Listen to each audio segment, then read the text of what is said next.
Hi and welcome to my channel. I'm Simon and today I am back with my July book haul part 2. The books that I've been sent by publishers, some that I bought myself, actually some that Waterstones sent me and one that was a lovely gift. So I shall just get cracking and as always start off with the books from publishers, and I have one book that I've shared before but it's the proof edition and now I have the finished copy, and that is Mercury Pictures Presents by Anthony Marra, who is an author that I love. I absolutely loved his debut, A Constellation of Vital Phenomena. I thought it was amazing. I'm very excited about this one.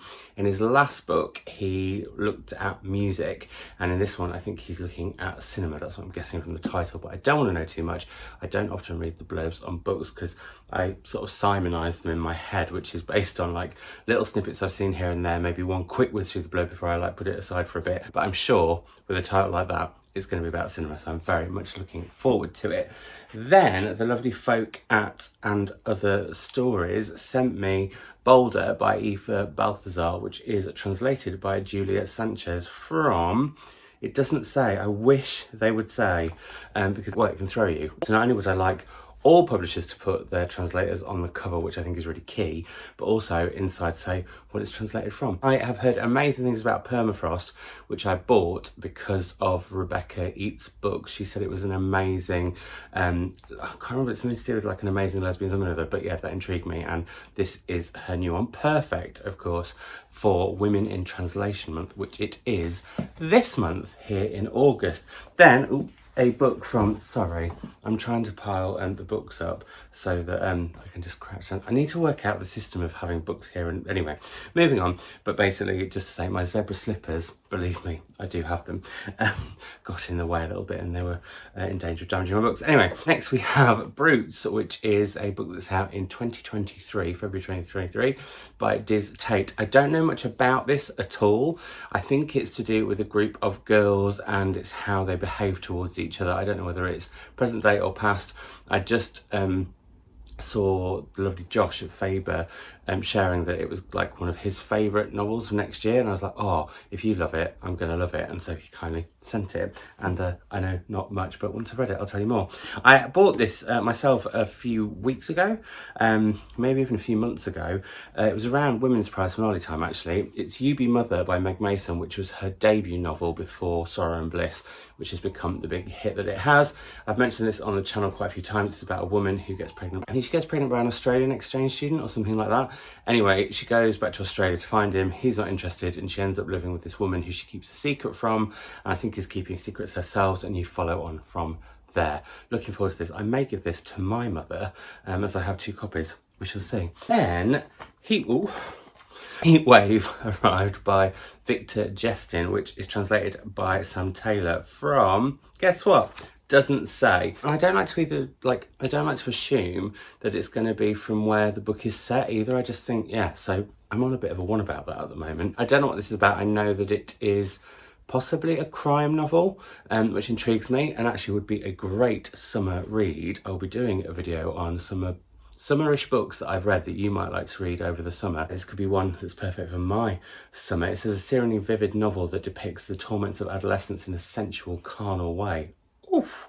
There's also a crazy bunny on it, so I'm not sure what that's about. I shall find out more when I get to it, if I get to it.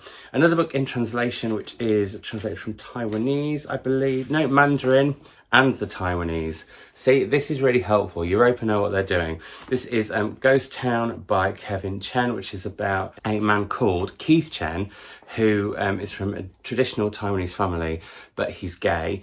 And I can't remember how he ends up leaving where he lives, because again, this is where I looked through the blurb and thought, I do want to read that, and kept it. And I should say that pretty much all of the books, unless I mention them, are unsolicited from publishers. He ends up being able to sort of find himself and we follow on his journey. With Ghost Town, I'm hoping that there's some sort of, I'd quite like to be a bit of folklore and myth in there, but who knows. He ends up going to Berlin. I just flicked and saw. And the lovely folk at Sorted Books asked if I would like The 7 Moons of Maali Almeida by Shehan Karunatilaka, and I said yes please. This is set in Sri Lanka, which is interestingly the prompt that I gave my mum for this month when we do our Savage prompts, which is back at the beginning of the year both done dreadfully at it. I need to do a catch-up video and work out what I'm going to read in the future at some point. Anyway, we gave each other prompts, and mine for August was to read a book set in Sri Lanka because we were hoping to go to Sri Lanka next year, but not sure that we're going to now. Anyway, this is set in Sri Lanka. That was a long way of going around of that. I know very little of it, other than I know that it has a queer character at its heart, and that really intrigued me, but also intrigued me because it's on the Booker long list, and it was one of those ones that I'd heard very little about. The cover got me. I love the fact there's that queer element, and it's set in Sri Lanka, which I don't know much about, so I shall be getting to this very soon. Mum and I are going to read the short list, but we're not going to read the whole long list. I'm going to know whether I dip into some long list of books or actually read them would be better. So whether I just hold fire and wait. I think probably hold fire and wait, because by the time this goes live, I'll be away from home for 3 and a bit weeks, and I've got to be very picky with what I put in my suitcase. Then we have, from a former Women's Prize winner, A.M. Holmes' new novel, The Unfolding. I don't know anything about this, and the kind folk grantor sent me it, and I'm going to read it because I would like to read more A.M. Holmes. Interestingly, I haven't gone backwards and read any of A.M. Holmes' previous novels before her Women's Prize winner. That's interesting. Possibly not cheap, but it's interesting to me. 4 books that came, or is it 5? 5 books that came. I got an email in my inbox saying that there is a publisher that is Australian, and those of you who've been watching or this channel or used to read my blog or anything like that will know I love Australian fiction. I don't read enough of it, and I really need to look at that more, probably next year. I'm hoping to possibly go to Australia next year, we'll see. They are now publishing books over here. They're Ultimo Press, and it's really exciting. So I got sent When Things Are Alive They Hum by Hannah Bent, which I've heard amazing things about from Australia. We have Canticle Creek. I love alliteration, so that one does it for me, by Adrian, Hyland. I don't know what any of these are about, by the way. I just said yes, they've arrived. I've not been home until 2 days ago, so I'm reading this, and I just wanted to get some videos done and ready for you all. So that's why I don't know more. Cold Coast, more alliteration from Robyn Mundy, which I love the fact there's a Arctic fox on there. That's very exciting. Inspired by the story of Svalbard's first female trapper, Cold Coast's gripping portrayal of survival within the stark beauty and perilous wilderness of the high Arctic. Trapper, not too sure about, but we'll see. Then we have Where the Light Gets In by Zoe Coyle. Again, I've seen a lot of praise from people on Instagram and stuff over in Australia who I follow, so that I'm really excited for. And then we have one that looks like it might be a bit twee for me, but we'll see. It's The Family String by Denise Picton, and it says, meet Dorcas, irrepressible, lovable, and her mother's least favourite child. I don't know whether that means she's going to be really precocious or not. We shall see when we get round to it. Then I shall clump these books together because they all came from Waterstones, and this is the Waterstones shortlist for debut fiction, which is a new prize they have started. We have Vagabonds by Eloghosa Osunde.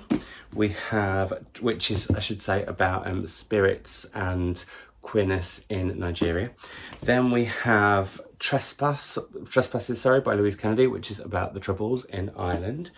We have Lessons in Chemistry by Bonnie Garmus, which I've told is much grittier than the cover makes it look. I don't know much about this one, actually. We have The Rabbit Hutch, which I'm very excited about, by Jess Gunty, which is all about an apartment block where we get to meet various different people there, and one of them exits their body. How High We Go in the Dark by Seguioa Nagamatsu. Apologies. I've heard this is sci-fi, and I'm really intrigued for this one. I don't need much sci-fi. We all need a little bit of sci-fi here and there. If you've not watched Lightyear, the new Buzz Lightyear movie, I would highly recommend it. I watched it yesterday, laughed and cried, thought it was amazing. Anyway, I don't read much sci-fi, just like I don't read much fantasy, but I think I'm going to start dipping my toe in. Ever since reading Juno Dawson's Her Majesty's Royal Coven, I have wanted to try a few other fantasy novels. I know, I'd like to give some sci-fi at will. Don't know much about it other than that, but it's the only one that I haven't mentioned on the channel before, because the 5th one is Memphis, which I've been meaning to read for ages, by Tara M. Stringfellow. And these books will all be going, let me pick them up, or actually will already be in my suitcase, because I'm going to be doing a reading vlog of getting to these 6 books and seeing how I feel about them. So I'm going to put them there, because then they can go in my case shortly. Then a gift from a lovely author. I don't take books from authors very often at all, partly because I like there to be a gatekeeper between me and authors through the publisher. I've had some experiences, that's all I'll say. However, I've got to know this author really well. We chat a lot and I adore them, and I'm so excited about this book, and I just love the American edition so much. It is Other Names for Love by Taimur Sumru, and I'm so excited for this. It's about the relationship between a father and a son, and it's how there's a really good blurb on the back of the other edition. I've talked about this before, and it looks at how I think the son is sent away or sent to go and hang out with this other boy, and a relationship I think starts between them, so it looks at queerness as well. And yeah, I'm just really excited for it, and Taimur wrote some very nice things inside too. I just think this edition is stunning. You can't really see, but it shimmers, I say. So we have that. Then I had the pleasure, going back to Juno Dawson and Her Majesty's Royal Coven, I hosted the unofficial first event of the tour. It wasn't meant to be, but because of heat waves and trains and all that kind of was. But the lovely Dom of Dom and Ink was there, and I love his illustrations, and I'm a big fan already, so it was a joy to meet him. So I bought both his books afterwards, and this is Free to Be Me, an LGBTQ+ journal of love, pride and finding your inner rainbow. I mean, who doesn't want that in their life for a start? But also I got Queer Power, icons, activists and game changers from across the rainbow. And I'm really excited for this because I don't know enough of some of my contemporary LGBTQIA+, well, contemporaries, who I should, and I don't know enough history-wise, I don't think. So I think this will introduce me to a bit of both. So really excited for it, and he was just a joy. I am umming and ahhing if I should message him to commission like a new header for the channel and stuff. Maybe, we'll see. Maybe even like a t-shirt or something. Imagine, I've become obsessed with the idea of doing some merch now. Anyway, back to books and the books that I bought myself, because those were the first two of them.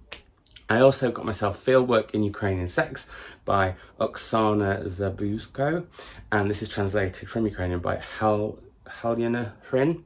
And this is the group read for Women in Translation Month Readathon, or Women in Translation, women, not Rimmon, Women in Translation Readathon, which is run by Matthew Sharappa, Jennifer from Insert Literary Pun here, and Kendra.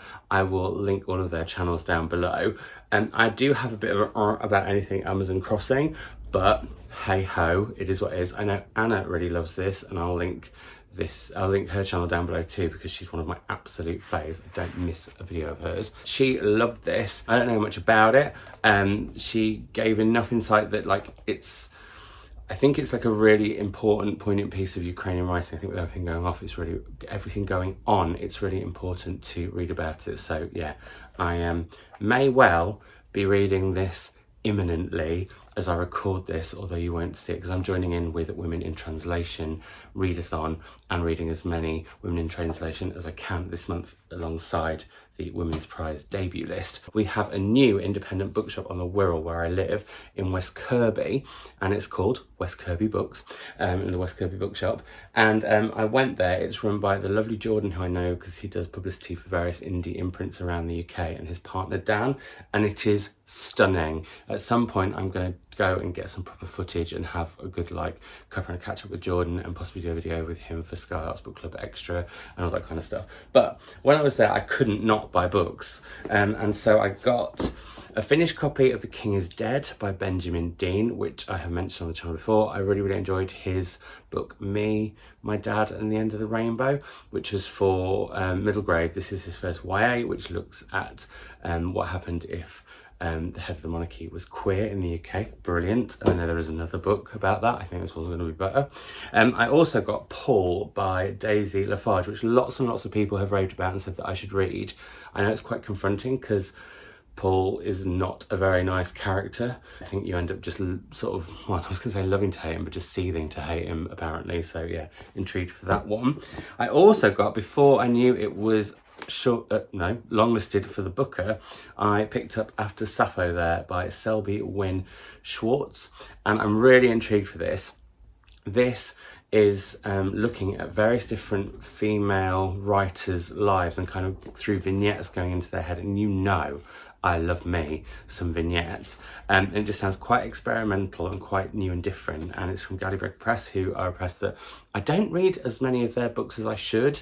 I always think they're like too high literary for me, and then I read them and I actually really, really enjoy them. I don't know if that happens with you. Like, I feel the same a little bit with Fitzcarraldo editions. Really, really intrigued for this one, and probably will hold off though to see whether it's shortlisted or not before I head to it, as I will one of 2 books that I bought in La Bibliothèque, which is the independent bookshop in the most amazing like indie food stall arena and cafes. If you just go a little bit out of Sheffield, I think it's called Common, the whole area.